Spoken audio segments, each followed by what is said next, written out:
Hello guys, welcome back. So வண்டி வந்து ஸ்லோவாக தான் ஓட்டிகிட்ருக்கேன். ஒன்றும் பெருசாக அந்தளவுக்கு அவசரம் ஒன்றும் இல்லை. அதே மாதிரி ஸ்பீடாக போகணும்னு தோணலை. ஸோ நேத்தோட வீடியோவில் நான் வந்து சொல்லியிருப்பேன், இந்த மாதிரி சிம்போசியம் அப்படி தான் ப்ரொனவுன்சியேஷன் இருக்குன்னு நினைக்கிறேன். ஏதோ ஒன்று சிம்போசியமுக்கு வந்து நான் தான் வீடியோ எடிட்டு அது இதுன்ட்டுலாம், அப்புறம் எம்சியில் சேர்ந்துருக்குறேன் அப்படின்ட்டுலாம் சொன்னேன். பட்டு இப்போ அது வேண்டான்னு தோணுது. ஏன்னா இன்ன வரைக்கும் எதுவுமே சொல்லலை, ஆனால் நான் பண்ண மாட்டேன்னு நினைக்கிறேன். ஏன்னா எங்கள் கிளாஸ்மேட்ஸ் எல்லாம் யாரும் சரியில்லை. அதாவது அவங்களுக்குள்ளேயே பேசிக்குவாங்க, எதுவுமே ஷேர் பண்ணிக்க மாட்டாங்க, பழகவும் மாட்டாங்க. அப்புறம் சப்போர்ட்டுக்கும் ஆள் இல்லை.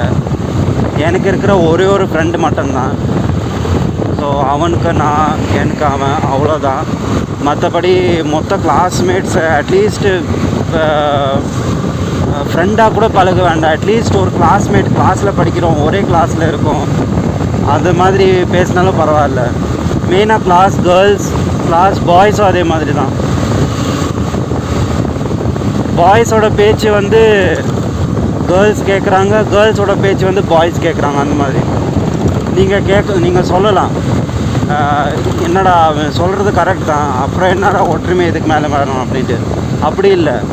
இப்போது எங்கள் கிளாஸில் வந்து கேர்ள்ஸ் வந்து லவ் பண்ணுறாங்கன்னா, அந்த அவளோட பாய் ஃப்ரெண்ட் வந்து சொல்லிடுவாங்க, இந்த மாதிரி நீ வேறு யார்கிட்ட பேசுவானா, நீ அவங்க கூட பழகு, ஏன்னா எனக்கு பாசிட்டிவ்னஸ் இருக்குது அப்படின்ட்டு. ஸோ அதனால கேர்ள்ஸ்லாம் வந்து நம்மக்கிட்ட பேச மாட்டேங்கிறாங்க. ஏன்னா அவங்க வந்து லவ் பண்ணுறாங்க. நீ லவ் பண்ணுப்பா, அட்லீஸ்ட்டு கிளாஸில் இருக்கிற பசங்கிட்ட அட்லீஸ்ட் பேசு. லவ்வில் அவ்வளோ லவ் பண்ணுற இல்லை, அப்புறம் லவ்வில் ஸ்ட்ராங்காக இருக்கணும்ல. அதே மாதிரி தான் பையன் அதே மாதிரி தான், பையனும் அதே மாதிரி பேசிகிட்டு இருந்தான் என் கூட, அப்புறம் என் ஃப்ரெண்டு கூட. நாங்கள் 3 பேராக இருந்தோம். ஆனால் அந்த பையன் லவ் பண்ணிகிட்ருக்குறான் போல். அந்த லவ் பண்ணுற பொண்ணு வந்து சொல்லிடுச்சு போல், இந்த மாதிரி நீ அவன் கூட எல்லாம் பழகாத, பேசாத, வேண்டாம் அப்படின்ட்டு.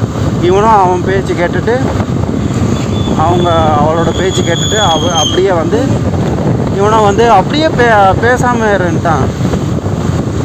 நான் சொல்கிறது உங்களுக்கு புரியும்னு நினைக்கிறேன். நான் என்னமோ வளர்றேன், ஆனால் அதுதான் உண்மை.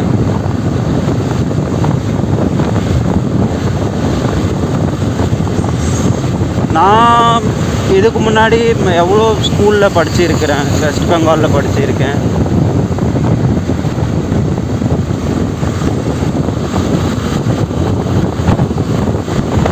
அப்புறம் ஸ்ரீபெரும்புதூர் சென்னையில் படிச்சிருக்கேன் ஸ்கூலில்.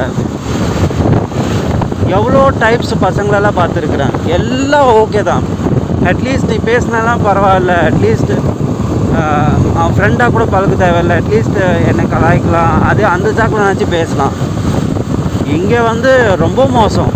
அப்போ யாரும் ஒருத்தர் கூட பேச மாட்டாங்க, அவங்களுக்குள்ளேயே பேசிக்குவாங்க. 4 பேர்னால் 4 பேருக்குள்ளேயே பேசிக்குவாங்க, வேறு யாரு கூட பழக மாட்டாங்க. ஸோ அந்த மாதிரி கிளாஸ் ரூம் எனக்கு அமைஞ்சிருக்குது. 4th இயர் நல்லா இருக்குது, 2nd இயர் நல்லா இருக்குது, நடுவில் இந்த 3rd இயர் மட்டும் தான் வேஸ்ட்டுன்னு சொல்கிறாங்க. எங்கள் கிளாஸை வந்து வேஸ்ட் சொல்கிறாங்க 3rd இயர். ஸோ அதுதான் உண்மை. இதுக்கு முன்னாடி நான் ஆர்ட்ஸ் காலேஜ்லேயும் படிச்சிருந்தேன். அங்கேவும் சில பொண்ணுங்களாம் பேச மாட்டாங்க. பட் நான் பழகுந்து மேக்ஸிமம் கேர்ள்ஸ் கூட தான். நல்லா தான் இருந்துச்சு அப்போ. ஆனால் அது தான் டிஸ்கண்டினியூ பண்ண வேண்டியதாகிடுச்சுல்ல. அதனால் அவ்வளோக்கா பழகவும் முடியல. அவங்களும் மறந்துட்டாங்க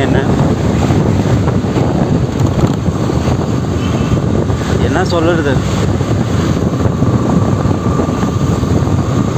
அதனால தான் அட்லீஸ்ட் ஜாப் லைஃப்லனாச்சு நல்லா ஒரு டீம் மெம்பர்ஸ் நல்லா அமைஞ்சிருச்சுன்னா, கேர்ள்ஸ் பாய்ஸ் அந்த மாதிரி நல்லாயிருக்கும். அப்போது போர் அடிக்காது மெயினாக.